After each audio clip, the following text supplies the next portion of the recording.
Sports Hop, your boy Mac B. I am in the building. I got my main man Rashad over here to the right. How you feeling, man? I'm good, man. I'm good. Super Bowl Sunday next Sunday. Hey, I'm ecstatic, bro. And we already got fireworks because we got a blockbuster trade, particularly coming out of the NFC West.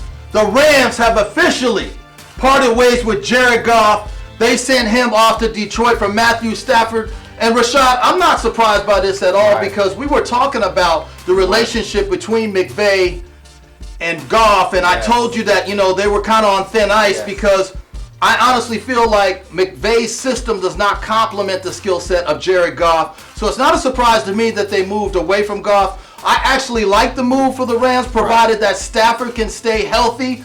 Now, in exchange, Lions get Goff, but they also get a third-round pick this year. They get a first in 2022, and they get a first-round pick in 2023. So, in terms of who wins this trade, in my opinion, provided that the Lions personnel, they draft well. And don't screw it up. And don't mess it up, by the way, because that's what they've known to do, right? If the Lions get it together on the draft front and they make the right decisions from a personnel aspect, the Lions win this trade hands down. Third-round pick this year, 2 first-round picks the following 2 years after that. They do get Goff. I think Goff is a temporary, component in that Lions offense. I think they're going to move off of him in a few years because he's still got a hefty contract, right? Yes, he does. So, in terms of what the Rams are going to do with Stafford, I think he can stretch the field better than Goff. Right. He does have a better arm. I think from an athletic aspect, he's more of an athlete. But let's not get it twisted because Stafford is known to be injury prone, but he also is known to make mistakes. He is a better version of Phillip Rivers. Phillip Sr. Phillip Sr. Phillip Sr. Not Junior, but Sr. Right. Yeah, he's a better version of Phillip. And I've watched Matthew Stafford his entire career. You know this. I'm a Packer fan, so I've watched that division for so long. Very familiar. And I'm very familiar with that division. And the 2 times he went to the playoffs, he had a top 5 defense both times. And he just could not still get it done. He had Megatron at his disposal. He had Reggie Bush, Anquan Bolden. The list go on and on of the talent he had around him. He had Eric Ebron at one point. Right. And, Eric Ebron rejuvenated his career with the Colts and now with the Steelers. So he's had talent around him his entire career and just still hasn't gotten it done. So for me, Mac, I look at this situation and I'm saying, okay, with the Rams, you're basically in a win now situation. You have to win it all. You're right. Within the next year or 2 because they didn't extend his contract. So they have the bulk of his contract with the Rams now. Rams are still eating that 40 some odd million with the Goff contract. That was a bad contract. Terrible. Super terrible. He didn't prove himself to justify that kind of money. At all. He's making more money than Aaron Rodgers. Stop it. That's a shame. Okay. That's definitely a shame. So I just look at that situation. I'm looking at the Rams, Mac, and I'm saying, look, the Rams are playing Madden on franchise mode in reality. Right. Which is nuts, bro. They are literally playing Madden in reality. So they have to get it done within the next 2 years, bro. And speaking of Stafford, I mean, he's been in the league 11 years, 281 touchdowns, 141 picks, but no playoff wins. Now, he led the Lions to the playoffs on a few occasions. Right. Didn't really play particularly well. I'm kind of, iffy on him in his development in that McVay offense because he's been known to get hurt a lot, right? Yes. He also turns the football over a lot. Yes, he does. So it's give and take, but he's more of a giver, right? Right. Phillip Sr. Right. So the Rams, you're right, exactly what you said. The Rams will only win this trade provided they get to the Super Bowl and win it. They can't just get there. They have to get there and win it in the next 2 to 3 years. Otherwise, it was a bad move, in my opinion. So I like what the Lions are doing under Dan Campbell. He's a fiery, kind of tough, no-nonsense guy. We all saw the press conference. I know y'all watching the show saw him do his little tirade, which was kind of funny to me.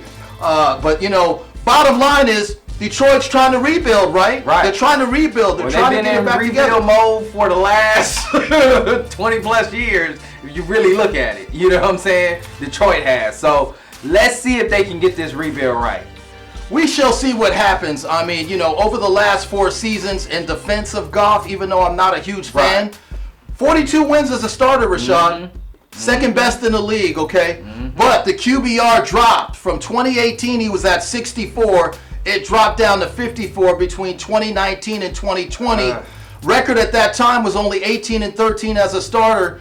He ended up throwing a lot of interceptions over that period of time. He had 28 picks. Right. Third most in the league behind Jameis Winston and Phillip Rivers. Right. And you look at Jameis. Jameis is backing up Drew Brees. Hopefully he might get a shot to get that job finally going into next year if Drew Brees retires.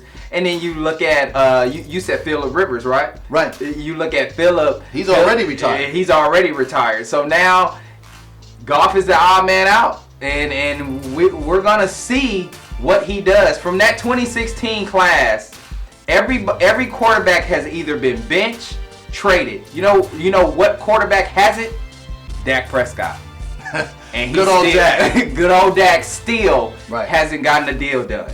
Right. The Cowboys. Which is a damn shame. Oh, big shame. That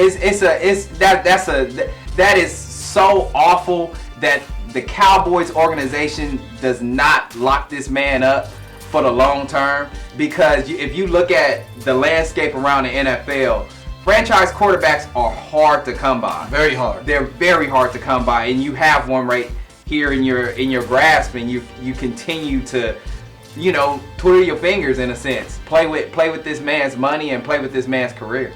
Right. Well, speaking of Dak, all of those watching the show, we wish him a speedy recovery. He is an outstanding quarterback. He is a franchise quarterback. The man needs to be paid. But shifting gears and getting back to the Goff situation, he's playing in the division, Rashad, in the NFC. You've got Chicago, you've got Green Bay, you've got some Minnesota. I mean, you've got some defenses that are going to be coming after Goff. Yep. And I am concerned because Detroit's offensive line is terrible. I mean, Matthew Stafford was getting banged up left and right. He was. Jared Goff is like a deer in headlights Right. in that division. So I am worried about his health and his future. I think he's a temporary fix. I think the Lions are going to move off of Goff within a couple of years and dump him. They're going to build through the draft. Hopefully Campbell and that personnel will get it together in the Motor City so that engine can keep humming, because it's been basically died out. Yeah, and most definitely. And you just mentioned Stafford was a lot more mobile, so he could move around with that horrible offensive line he had. Goff he's not as mobile, man. He's stuck. So it's gonna be tough, man. It's gonna be very slim pickings in that division, like you mentioned, with Green Bay, Chicago with that defense, Minnesota coming on next year. They should bounce back next year. So I'm anxious to see what Goff does and where that Detroit franchise moves forward, because they've been so awful for so long. They have a ton of picks now. Yeah. You just mentioned they have a ton of picks. Let's see what they can do with those picks, because if you really look at it, next year and the year after, they honestly have 2 first-round picks in back-to-back years. Right. So that's enough ammo to get you in the top 5 and get a franchise quarterback, like you mentioned before. So I mean, you still got Aaron Rodgers in that division. I mean, who knows what the heck is going to happen in Chicago with Trubisky and that coaching carousel, and Nick Foles, and the future of him is uncertain. I mean, Minnesota, Kirk Cousins was a bad deal as well. Talk about a bad contract. But we're going to see how it all plays out with the Lions in Detroit. Shout out to Dan Campbell, the new Lions head coach. Shout out to Sean McVay, rolling the dice. Shout out to Matthew Stafford. Welcome to LA. We certainly wish you well. But that division is not going to be easy pickings, because you still got Seattle. Yes. You got San Francisco. Hopefully they can stay healthy. Yes. And Arizona's on the come up with Kyler Murray in the desert. So we're going to see how it all plays out. But it will be interesting moving forward. yes, I agree. I think it's going to take Matthew Stafford a full year to really understand that McVay system. That offensive system, it usually hits in year 2. So hopefully he can get it done still this year coming up. But we'll see, man. You heard it here first. You're watching Sports Hop. Keep it locked.